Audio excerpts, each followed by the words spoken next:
Hello, I am Mantastic and Fantastic, and today I'm going to be talking about the Monster Bootcamp Part 2 Godfest that will be coming on the weekend. So, as with any Godfest, the decision of whether or not to roll rests solely upon yourself and your own unique monster box situation. Just because XYZ card is tremendously valuable for the average player, it does not mean it has value to your situation. Conversely, a card that has lower value for the average player may have tremendous value for yourself. So again, you have to take any recommendations I make with a grain of salt. However, what you can do is visit my Discord server. There is a friendly community there that can help answer some of your questions. Now, the Monster Bootcamp Part 2 Godfest will be featuring the debut of Nay, along with 7 times rates for Godfest exclusives. And Nay is actually a brand new Godfest exclusive, but unfortunately she is a 6-star base, which will make her a little rarer to acquire. And I do go into extensive detail as to which evolution path you should pursue, because she is the first Godfest exclusive that allows you to have 5 unique evolution paths. You basically get to choose which color Nay you want to make, and that will change your active skill, as well as a slight tweak to her leader skill, and basically it helps determine where she can fit in your teams. However, because of this tremendous flexibility, it doesn't go to waste. Other rare Godfest exclusive cards may or may not be less valuable for every single player, just because not everyone can fully utilize them, but Nay should be able to be utilized by every single player because she has 5 different forms. Regardless, I do have an extensive article as well as YouTube video, which you can take a look at a later time. Unfortunately, for this Godfest, there will be no additional plus eggs coming with each roll. There is no featured Pantheon cards, as well as the distressingly sad Tamadra special occurring alongside. You get 1 bonus Tamadra of every roll. We can get Tamadra so easily nowadays in 2017, so dee-doo. Regardless, here are the rolls at a glance. Day 1 and Day 2 both feature no Pantheons, and you can see the differing Godfest exclusive lineups. I will have my rankings a little further down in the video towards the end. Now, I use an S through D ranking system, as well as up and down arrows to designate if things have moved up or down, plus or minuses for Pantheons, and like I already mentioned, Nay is a brand new 6-star that will be debuting. She actually debuts at S, and for the sake of redundancy, because Yogg and the red guy, whose name I can't pronounce, are only a month old at this point in time, I guess I'll still include this write-up. I'm not going to narrate about it, but basically Yogg is S tier. He forms possibly the easiest team in the game to play, has a stupendously high amount of damage output for only 2 combos. The 2 combo meta will rise because of him. And the red dude, whose name I can't pronounce, he's basically a combo-oriented leader who has a health threshold while being bind immune. So he does have a lot of innate drawbacks because it's going to be a little challenging to use him effectively, because you have to watch your health, you have to avoid binds, and you have to combo very high. So he has a lot of things going against him, but he does have flexible team building. He's got co-op boost awakening. He also has +2 combo count active skill, which is a lot more flexible than Mary's, because Mary's produces lots of water orbs, so combo-based teams don't like that. But every team can benefit from haste as well as the +2 combo count. Now, for the Pantheon tier list, I have been quite busy in real life because I'm actually in the process of selling my place.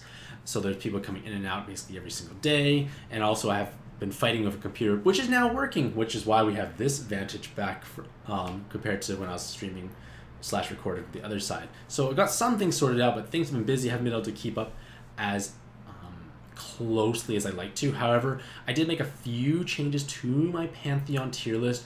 Most notably, I basically boosted up the Samurai 2 cards. I guess I did undervalue them beforehand. Tachibana and Nohime both possess double 7 combo awakenings. I thought they'd be less powerful overall because their base active skill is not that helpful in their awoken form. However, it's a base active skill. It's okay. It's a board changer that at least produces hearts. The fact that it has multicolors is not the greatest, but that's okay. If you are playing Anubis, you can make probably 8-9 combos from a given board. You're going to blow things up anyways. It doesn't really matter if you only had 1 set of dark or 1 set of your primary damage element. Furthermore, double 7 combo awakening just does so much damage. You're going to basically blow everything up. It's kind of silly, and at this point in time, we have hardly any cards with 2 7 combo awakenings, so their value is somewhat inflated because of that. Conversely, I've also bumped up Oichi and Nohime sorry, Inahime, who's I'm bad at names, but regardless, they both been bumped up to S-, and this is because of the fact that they do have the capacity to lead a carry team in Cosmic Trinity. Now, Cosmic Trinity is obviously a very narrow scope of a dungeon that you can play. It's basically it's a 7-floor dungeon with random spawns and 3 scary, terrifying bosses at the end. However, Inahime and Oichi can form a carry team that can seamlessly counter the blue and green spawn with very little effort. It's either just a couple of actives and a little bit of orb manipulation, and you can sweep the floor. So, because of that and the fact that they have such blazingly high attack value with low skill cap required, they're kind of like Yogg, except a little harder to use because they only can connect 4, not 3s. But regardless, they can form this carry team, and that is important because with a carry team, you can trivialize what is considered one of the hardest dungeons in the game. And because of that, I feel like they do deserve to be bumped up. And it's also because Gung-Ho seems to like having events where Cosmic Trinity has special or valuable rare invades. And those rare invades were the basically 10,000 monster point extra latent slot Tamadra and now Snow Globes. But the 10,000 monster points is incredibly valuable. So because of the fact that Cosmic Trinity is becoming more important, I feel like they should be bumped up to reflect that accordingly. Furthermore, they do have teams that can do amazingly well in short dungeons where you can use active skills every turn and basically just blow everything up with your massive multiplier.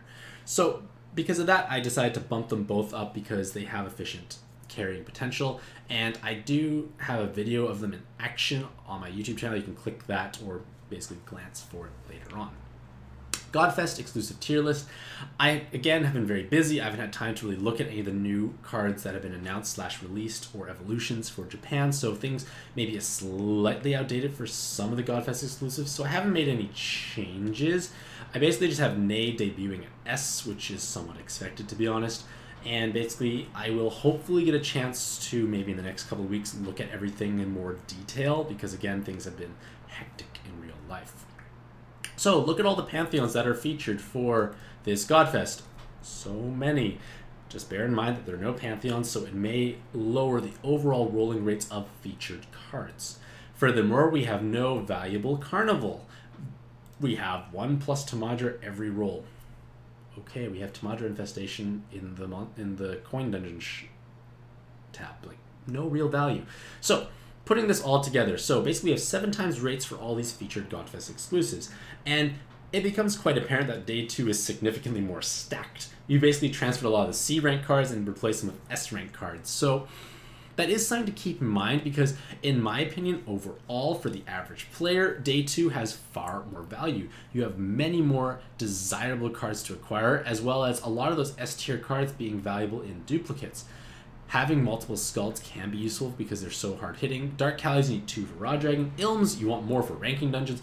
Fujins just are nice to have. So it is useful to have duplicates. Neys you obviously want duplicates because you want different forms. But furthermore, Day 2 also features the Norns with Follow-Up Attack Awakening. And because Follow-Up Attack is still relatively niche and scarce, it does to a certain extent present more value in Day 2 just from even the A category point of view. So if I were the average player, I would bet my magic stones on Day 2. So in conclusion, this Monster Bootcamp Part 2 Godfest does feature the debut of Ney, does feature the first 7 times Godfest exclusive rates, but they've combined this all with no Pantheons, no plus eggs being given as consolation prizes, and no Carnival alongside. So the overall appeal for this Godfest has been diminished.